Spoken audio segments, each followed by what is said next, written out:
Ji Bismillahirrahmanirrahim, and we are proceeding for the IELTS. We are proceeding for the IELTS writing exam. And writing exam mein we are going to work on IELTS writing exam task number 1. And it's IELTS writing exam task number 1. And task number 1 that what we discussed yesterday, it was summary writing. आज हम ये discuss करने के वास्ते जा रहे हैं कि summary writing जिसको हमने कल डिस्कस कर लिया था और हमने इसमें कुछ जो बेसिक्स डिस्कस की थी उसको मैं आज रिकॉल हल्का सा कर लूंगा स्पीड से, और फिर उसके बाद हम इसको राइटिंग की तरफ ले जाएंगे. How we need to write it down, कैसे इसका आंसर करते हैं. So IELTS writing exam task number 1 summary writing. हमने कल इस बात को डिस्कस किया था कि समरी राइटिंग में students need to write 150 words. उन्हें 150 वर्ड्स लिखने होते हैं और ये 150 वर्ड्स जो स्टूडेंट्स लिखते हैं, these 150 words are on a picture. ये एक पिक्चर पर होंगे और ये पिक्चर जिस पे 150 वर्ड्स लिखने हैं लोगों ने, this picture can be number 1 a graph, this picture can be a chart, this picture can be a process diagram, this picture can be a life cycle,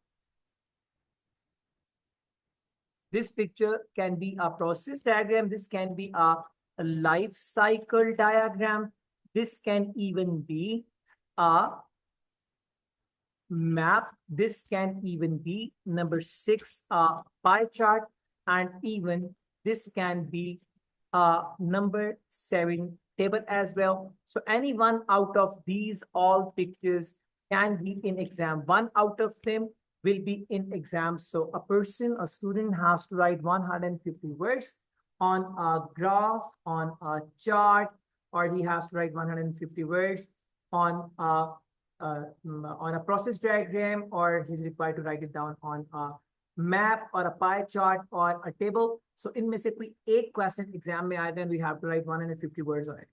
एक बात को याद रखिएगा, कल भी मैंने ये बात की थी, आज मैं इसको रिकॉल कर रहा हूँ.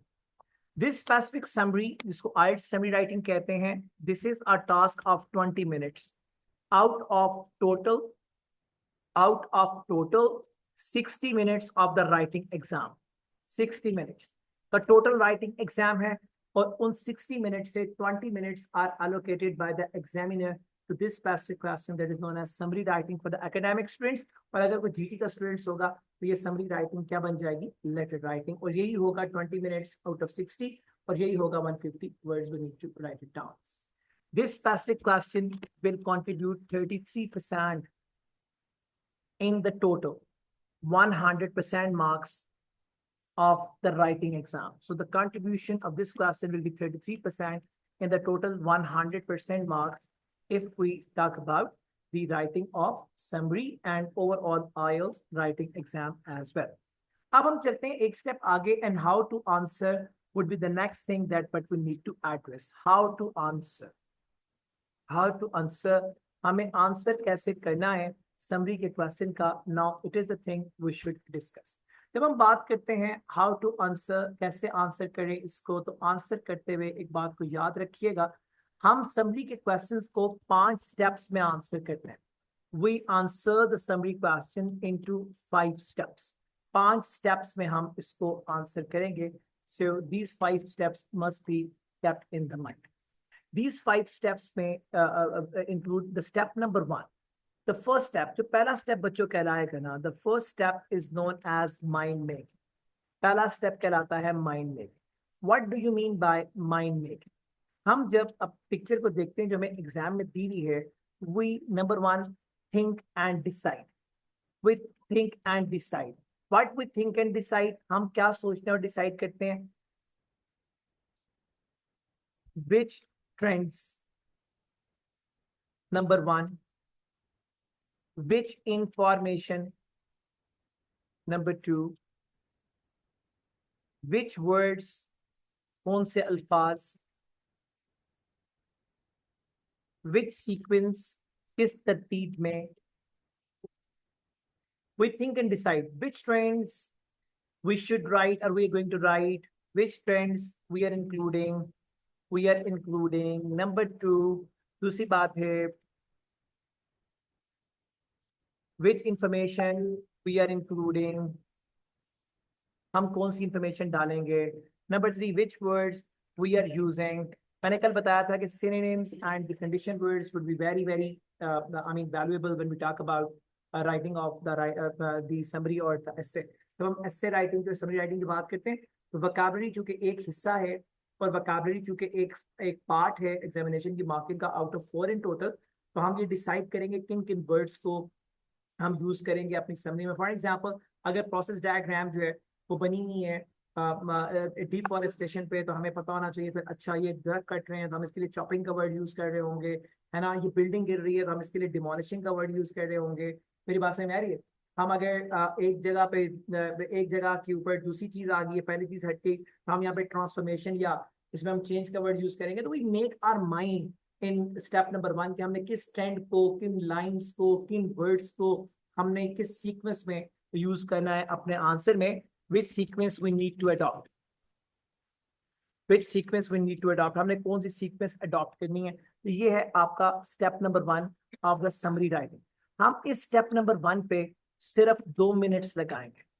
हम 2 मिनट्स लगाते हैं इस step number 1 will only have 2 minutes from us। हम 2 मिनट देंगे टोटल आउट ऑफ 20 मिनट्स। हम 20 में से 2 मिनट्स इस स्पेसिफिक सेक्शन को देंगे, इस स्पेसिफिक स्टेप को देंगे।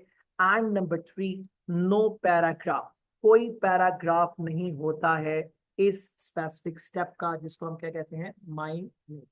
Because we are not working on the typing, we are working on the rough sheet that will be given by the examiner in exam.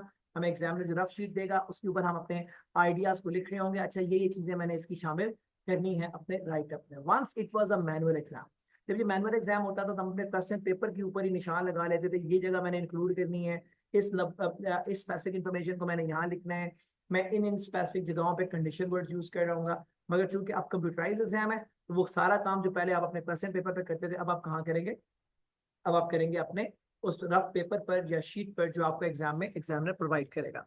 Step number 2 is known as step number 2। Step number 2 को बेटा कहते हैं introduction writing. Introduction writing याद रखिएगा, जितना आपका ये portion या इंफॉर्मेशन और द बेसिक कॉन्सेप्ट स्ट्रांग होगा उतना ही ज्यादा you people will be in a better position to take or fetch up higher band। Step number 2 is the introduction writing। Introduction writing जो है स्टेप नंबर 2 कहलाता है। Introduction writing में आपको अपने ज़हन में क्या रखना है। इंट्रोडक्शन राइटिंग में वी मेक 1 पैराग्राफ। कितने पैराग्राफ्स होंगे? 1 पैराग्राफ। हम कितने मिनट्स लगाएंगे? 2 minutes out of total 20 minutes. 2 minute लगाएंगे हम पैराग्राफ के राइटिंग पे। यानी कि दूसरा स्टेप क्या है? Introduction writing. एक पैराग्राफ होगा, 2 मिनट हम लगाएंगे। We will write it in the present.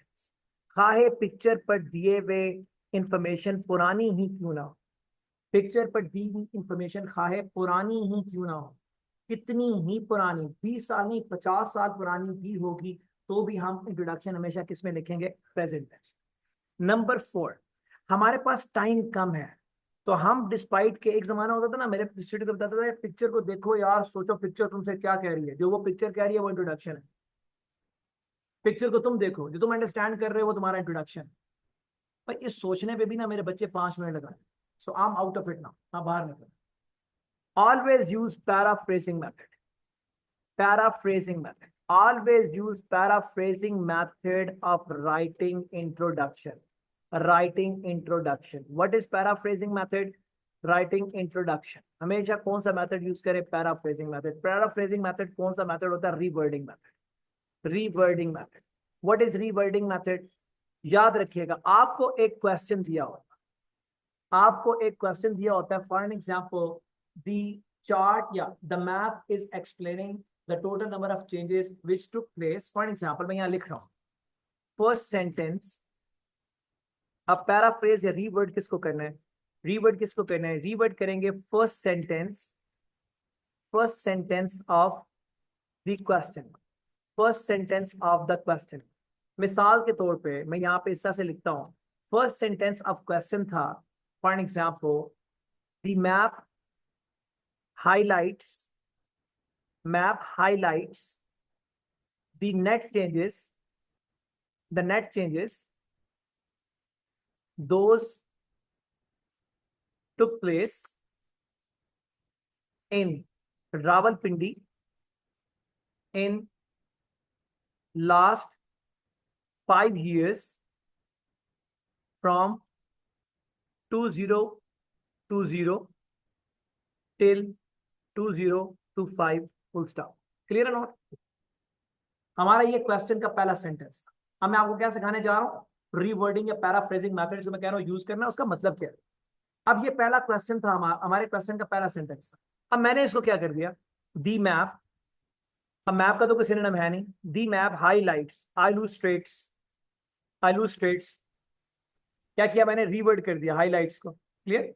यहां पे लिखा हुआ था मैप हाईलाइट्स, मैंने उसको क्या कर दिया, illustrates the net changes the total number of alterations, changes को मैंने क्या कर दिया, alterations, है ना, those took place which happened in Rawalpindi का तो कोई सिनोनिम है नहीं, in रावलपिंडी over 5 years लिखा हुआ है, over a span of 5 years, है ना, from 2020 to 2025. What I did, मैंने क्वेश्चन के ही पहले सेंटेंस को रीवर्ड कर दिया। मैं क्वेश्चन के पहले सेंटेंस को रीवर्ड करूंगा and this will turn into my introduction automatically. मेरे स्टूडेंट ज्यादा लंबा चौड़ा नहीं सोच रहे, वो बैठ के 5 मिनट जाया कर दे उसके ऊपर कि मैं इसका क्या इंट्रोडक्शन लिखूं, कहां से शुरू करूंगा, पहले क्या लिखूंगा, बाद में क्या लिखूंगा। That does not matter to my students. What is mattering them, पहला सेंटेंस क्वेश्चन का उठाएं, उसको रीवर्ड करें, जब खत्म करेंगे तो that will be your introduction. Clear? Maximum what you can do, maximum क्या कर सकते हैं, पैराफ्रेजिंग मेथड को यूज करें। मैक्सिमम क्या कर सकते हैं, maximum add title of the picture, picture के ऊपर एक टाइटल दिया होता है ना, heading, add title of the picture there into, इसके अंदर maximum title of the picture डाल दें। If you do not add, even it is not a problem, even it is not a problem, but if you want to show something good to the examiner, you must. Clear? So what is introduction step number 2, मैंने क्या बोला, एक paragraph 2 minute, कौन सा method use करेंगे, paraphrasing method. What is paraphrasing method, time बचाने के लिए क्वेश्चन का जो पहला सेंटेंस है उसी को रीवर्ड करें, टाइटल ऑफ द पिक्चर बीच में ऐड करें, अस्सलाम वालेकुम, इंट्रोडक्शन हो गया, निकल गया। मेरी बात समझ में आती? बिकॉज देखिए मैंने कल ही बताया था, मोर it is not a English language test, it is more a communication language, communication, I mean more less it is a English test, more it is a communication test। ये कम्युनिकेशन स्किल्स का test है भाई, तो आपको सीखना है कि कैसे आपने समरी बनानी है। अभी समरी का अंग्रेजी क्यों अलग नहीं, वो अंग्रेजी में है, ये अलग बात है। More it is a communication test. आप अगर अपने किसी सीनियर को किसी इवेंट पे कुछ लिख के दे रहे हैं तो वो ऑर्गेनाइजेशन में क्या कराएगा, that will be known as a summary. आग लगे क्या देंगे उसको, रिपोर्ट, रिपोर्ट में क्या लिखेंगे, पूरी कहानी ना, that will be a summary. अगर आपने अचीवमेंट रिपोर्ट देनी है क्या लिखेंगे, समरी। मेरी बात समझ आती? आगे चलिए।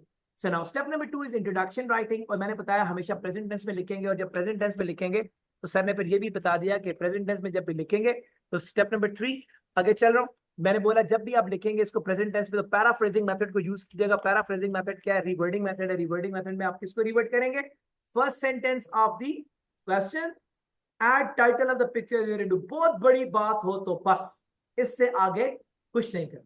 फिर आगे चलो, step number 3 is overview writing. Overview writing आप अंडरस्टैंड कीजिएगा, ओवरव्यू क्या है।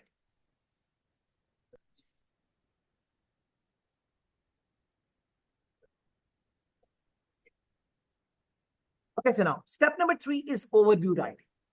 ओवरव्यू है क्या, समझिएगा। Overview is exactly equals to, overview बिल्कुल इक्वल है, इक्वल्स टू बराबर होता है टू कंक्लूजन।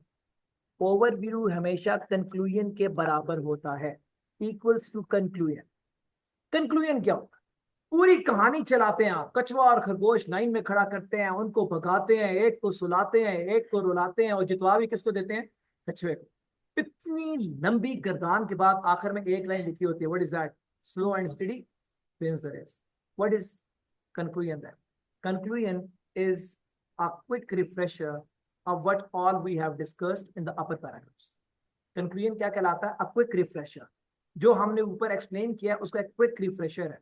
ऊपर चार चार एडवांटेज लिखे हैं तो कंक्लूजन में हम क्या करते हैं, एक एक एडवांटेज रिपीट कर देते हैं. ऊपर चार डिसएडवांटेज लिखे हैं, कंक्लूजन में एक डिसएडवांटेज रिपीट कर देते हैं अपनी बात को तजदीद करने के लिए कि मैंने ऊपर क्या लिखा है ना. A quick refresher of what all you explained, that is known as conclusion.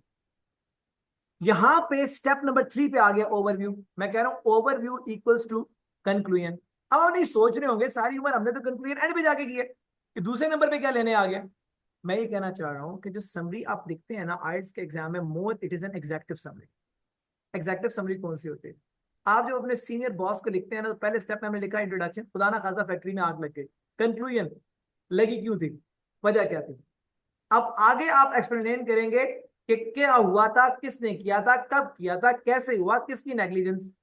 आपका बॉस अगर उसके पास टाइम नहीं है तो इंट्रोडक्शन और आपका कंक्लूजन या इंट्रोडक्शन और ओवरव्यू पढ़ के आगे एक्सप्लेनेशन पढ़ना चाहे पढ़े, नहीं भी पढ़ना चाहेगा तो उसको पता लग जाएगा हुआ क्या और कैसे हुआ. मेरी बात समझ आ रही? इसलिए इन समरीज में which are more likely be executive summary IELTS के एग्जाम में जो आती है, आप इंट्रोडक्शन पहले लिखते हैं उसके बाद क्या लिखते हैं, उसको overview. Overview means conclusion. Yes no. अब आपके बॉस की मर्जी आगे जाता है तो जाए, पढ़े, नहीं भी आता तो उसको पता लग जाएगा हुआ क्या कैसे हुआ. क्लियर जी? आगे चलिए. So equals to conclusion number 2, we only include, हम इसमें सिर्फ शामिल करते हैं. वी ओनली इंक्लूड नंबर 1, हम सिर्फ शामिल करते हैं इसमें ट्रेंड्स. ट्रेंड से मुराद तब्दीलियां. ट्रेंड्स, तब्दीलियां, changes in the picture. Changes in the picture. For an example, एक मुल्क में वीट एक्सपोर्ट हुआ, एक मुल्क में वीट एक्सपोर्ट हुआ, एक मुल्क में वीट एक्सपोर्ट हुआ और ये ट्रेंड बना उस वीट एक्सपोर्ट का. एक मुल्क में वीट एक्सपोर्ट हुआ और उसका ये ट्रेंड बना. दूसरे मुल्क में वीट एक्सपोर्ट हुआ और उसका ये ट्रेंड बना. तीसरे मुल्क में वीट एक्सपोर्ट हुआ और उसका ये ट्रेंड बना. अब आप ओवरव्यू में क्या लिखेंगे? The wheat export to country 1 declined consistently. Wheat export to country 2 inclined consistently. मैं consistent persistent synonym की बात ही नहीं कर रहा. मैं कह रहा हूं कि कंट्री 1 में लगातार नीचे गई, कंट्री 2 में एक्सपोर्ट लगातार ऊपर गई, कंट्री 3 में कभी ऊपर गई और कभी नीचे. कितनी, कहां, कैसे इज नॉट योर कंसर्न. वो जाके एक्सप्लेनेशन में जाके देखेंगे. क्लियर है नोट? तो आप क्या शामिल करते हैं? सिर्फ trends, changes in the picture. आप क्या शामिल करते हैं? Movements in the picture. आप क्या शामिल करते हैं? सिर्फ changes, alterations in the picture. Alterations आपको इन द पिक्चर. आपको मैप मिला, पुराने मैप के अंदर दरख्त ही दरख्त थे, नए मैप के अंदर फैक्ट्रियां ही फैक्ट्रियां थी. आप सिर्फ इतना कह देंगे ओवरव्यू के अंदर that a traditional green environment friendly residential town converted into a modern industrial city in 25 years. खत्म. कब, कहां, कैसे, ये फिर एक्सप्लेनेशन में देखी जाएगी. मेरी बात में आती है? So in overview writing what we need to do, overview में हम शामिल करते हैं ट्रेंड्स को, मूवमेंट्स को, ऑल्ट्रेशंस को या steps in the picture. Steps in picture, अगर ये प्रोसेस डायग्राम है तो स्टेप लिखे होंगे ना. ब्रिक्स बन रही हैं. अब ब्रिक्स बनाने के 6 स्टेप्स हैं. हमने क्या किया? हम लिखेंगे that overall 6 steps are involved in bricks making which are 1 2 3 4 5 6. खत्म. किस स्टेप के अंदर क्या हो रहा है एक्सप्लेनेशन में देखेंगे भाई जाके. इज इट फाइन और नॉट? चलिए आगे. तो now overview equals to conclusion only include trends, movements, alterations, steps in the picture, nothing else. Okay, आगे चलिए. राइट लिखें first sentence in present tense. In present tense पहला सेंटेंस ओवरव्यू का किसमें लिखें? Present tense. Is it clear और not? Right remaining sentences in past tense if data is old. किसको समझ नहीं आई? अगर डेटा पुराना है तो पहले सेंटेंस के बाद बाकी सारे सेंटेंस इसमें लिखें पास्ट टेंस में. Right remaining sentences in future tense if data belongs to future year, future years. Is it clear? Write whole overview. Write whole overview in present tense if no year is mentioned.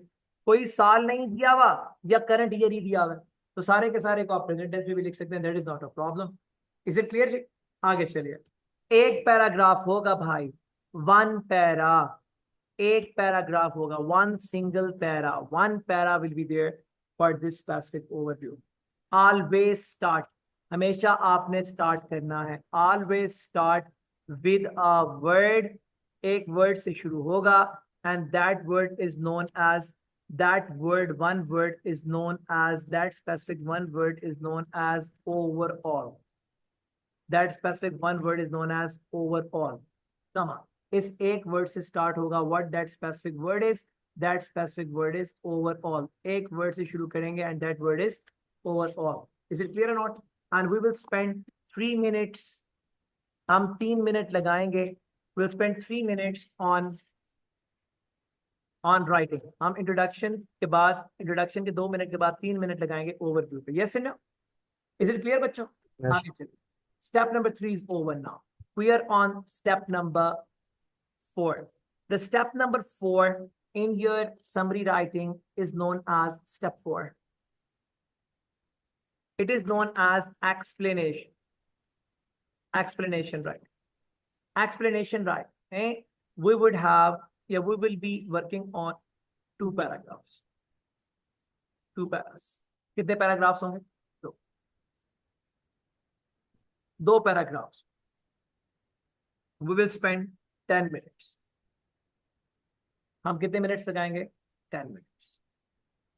Para 1. Para 1. This will include explanation of half picture. Explanation of the half picture. Number 2, write each and every step that is mentioned in the diagram. आपके diagram में picture में picture लिख देता हूं. हर एक step को जो picture में दिया गया है, you will mention each and every single step that is mentioned in this specific picture. एक एक स्टेप को जो इस पिक्चर में मेंशन्ड है, आप उसको एक्सप्लेन करोगे. Is it fine? आगे चलिए. Spend 5 minutes on it. Spend 5 minutes. Paragraph 1 पे कितने मिनट्स लगेंगे? 5 minutes. Write in past tense if data is old. और अगर प्रेजेंट है तो प्रेजेंट में, पास्ट फ्यूचर है तो फ्यूचर में. Paragraph number 2. Paragraph number 2. Explain the rest half of the picture. बाकी मादा आधी पिक्चर को. Mention each and every step or word given in the picture. Given in picture. एक एक चीज एक्सप्लेन करनी. नंबर 3, 5 minutes लगाएंगे आप इसके ऊपर भी. And write in present tense या write in the past tense. Better it is past tense को यूज कर रहा हूं, एक ही वर्ड जो मैं यूज कर रहा हूं. Write in the past tense if data is older. तो बाकी बात खुद ही क्लियर हो गई. If data is not older, current year का है तो प्रेजेंट टेंस में, आने वाले साल का है तो फ्यूचर टेंस. क्लियर जी? आगे step number, we reach at step number 5. हम 5वें स्टेप पे पहुंचते हैं. It is known as overview. Overview क्या है? Overview is number 1, read all once that you have written. जो आपने लिखा है ना, उसको एक बार पढ़ लें. क्लियर जी?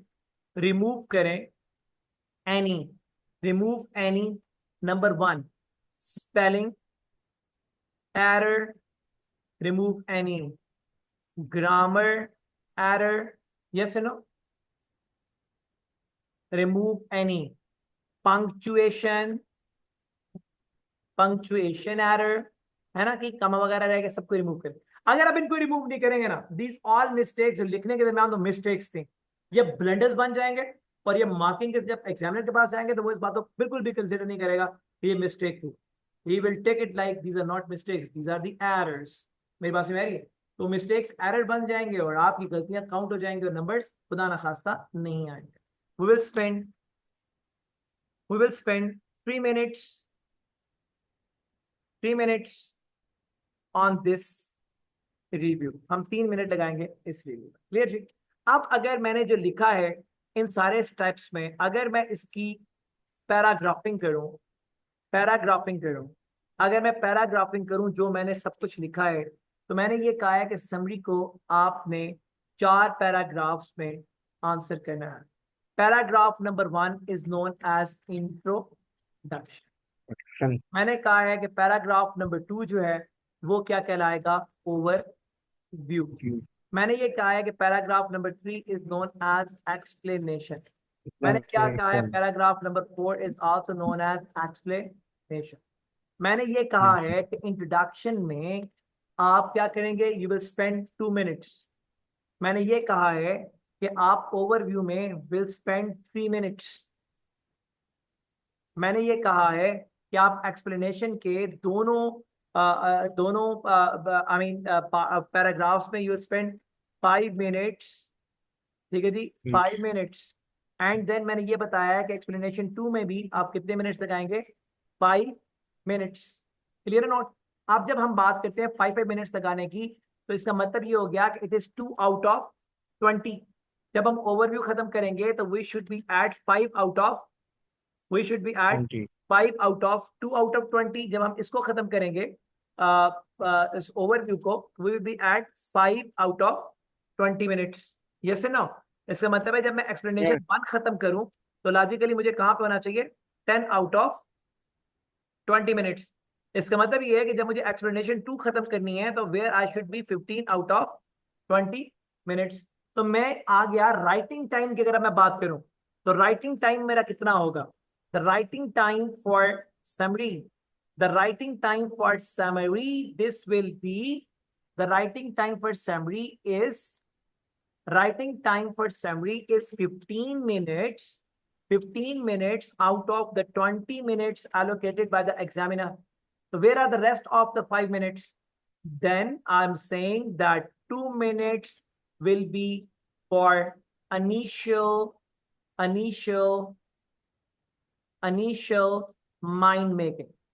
माइंड मेकिंग पे मेरे लग रहे हैं. इनिशियल माइंड मेकिंग पे लगा रहा हूं 2 मिनट, और 3 minutes I am working on, 3 minutes I am spending upon the last review. Last review पे मैं 3 मिनट लगा रहा हूं. इस तरह से मैंने अपने 20 मिनट्स को एलोकेट करा है, और इस तरह से मैंने अपने जो समरी का आंसर है उसको पैराग्राफिंग किया. मैं रिपीट कर देता हूं. In our summary exam, we need to write 4 paragraphs. 1 is introduction. Number 2 is the overview. Third one is the explanation. Fourth one is again explanation. On introduction, we spend 2 minutes. On overview, we spend 3 minutes. On explanation, we spend 5 and 5 minutes. Overall writing time will be 15 minutes out of allocated 20 minutes by the examiner. More 5 minutes. 2 minutes will be spent on initial mind making, and 3 minutes will be spent upon the last overview. तो इस तरह से हमारे 20 minutes in these 4 paragraphs allocate होने चाहिए. It is what the best method which one student should adopt if he want to take very good score in the writing exam summary writing.